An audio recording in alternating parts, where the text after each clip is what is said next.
Hello, welcome to my bookshelf, and today I'm really excited to share with you guys my TBR for the month of July. This will be my first TBR video in a couple of months. I apologize. I recently just got out of a reading slump that lasted about a month and a half, so it's been a while since I've wanted to read. And now that I have the desire to read again, I'm very excited to share with you what I hope to read this upcoming month. So because I just got out of a reading slump, I wanted to make sure that I picked books that I was all very excited about and that I really wanted to read. So honestly, I just kind of went all out and I picked a bunch of books that I've been wanting to read for a while, but I never got around to.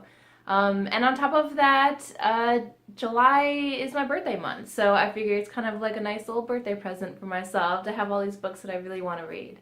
So let's just jump on in. The first book that I hope to read this month is The Martian by Andy Weir. This was turned into a movie starring Matt Damon. I heard that both the book and the movie are fantastic. I haven't seen the movie, but I'm very excited to finally get to read the book. If you don't know, this is a science fiction story, and basically a team goes out to Mars and something happens and our main character ends up being stranded on Mars by himself. And so from my understanding, it's pretty much just a story of survival. Like, he literally has to figure out how to survive on Mars by himself. So I'm very curious to see, how he does this, but also how the story continues to be as engaging as it sounds like it is, because obviously this has the potential to be kind of boring, when you're just following one person alone by themselves. It has the potential to not be that exciting, but it sounds like everyone really loves this story, so it must have some great things to share with us. So, I don't know, I'm just really excited about it. I love science fiction. Everyone raves about the book and the movie. It just seems to be just a great story, so I'm excited to finally get to read it. The next book that I hope to read this month is Mr. Penninborough's 24-Hour Bookstore by Robin Sloan. And I had started this book, I think in December, but I never actually finished it. So I'm putting it back in my TBR because I really want to read this book. It was so fun and quirky, the little bit that I did actually get to read. Basically, our main character, he gets this job at the titular bookstore, and he's finding out that the bookstore is kind of mysterious. It's kind of odd. It's not like a normal bookstore. They don't really carry normal books. They have some odd customers come in, and this new employee is kind of, none the wiser to what's actually going on here. So I'd imagine that the story is about kind of uncovering the mysteries of this bookstore and what it actually is all about. But I didn't get that far, so that's all I know about it. But it seemed really fun and quirky and a really easy read as well, so I'm just very excited to finally get around to it. Yeah, I don't think I have anything else to say about it. I'm just really excited about this one. Another fun and quirky book on my TBR is Me and Earl and the Dying Girl by Jessie Andrews, and I think the title about says it all. I mean, this is really all I know about the book, is that there's these three characters, they come together, and I'm assuming that they're going to end up changing each other, and they're going to learn a lot from each other, and also this is a YA book, so I'm sure they're going to have lots of fun and be weird, and there'll probably be some romance. I'm just like speculating. I have no idea, but lots of YA books do have some kind of subplot of romance. Obviously it's going to be somewhat tragic though, because in the title we have someone who's dying. That sucks.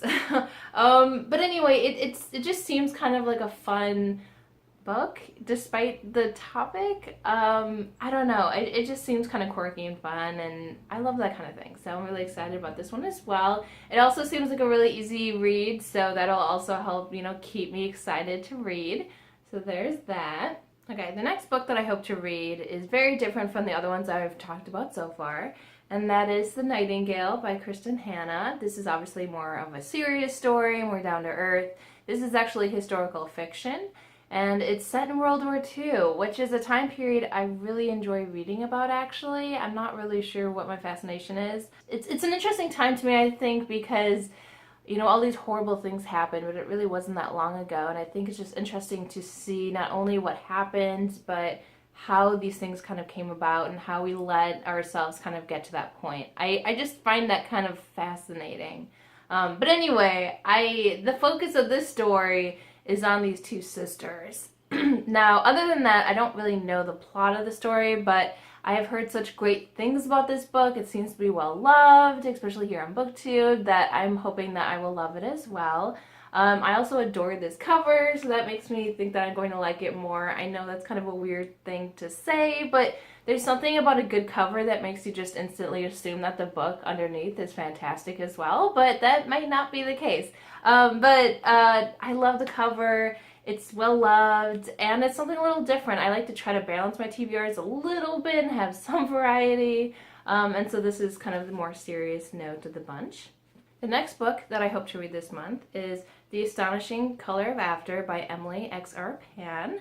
And as you can probably tell, this was one of my book of the month choices. But honestly, I'm just really excited about it. It has kind of a unique storyline, at least from my understanding. So our main character believes firmly that when her mom died, she turned into a bird.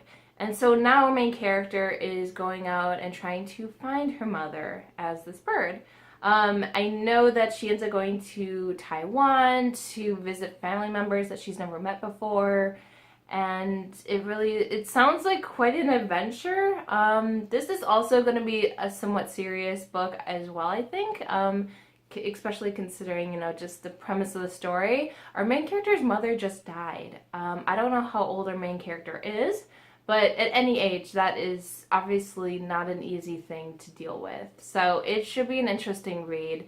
I like the unique premise. I like the different spin on death. I'm very curious to see if this is a case of magical realism in which, the mother actually did turn into a bird, or if the character just thinks that her mother turned into a bird, but in reality, like in the real world, these things don't actually happen, but she believes that.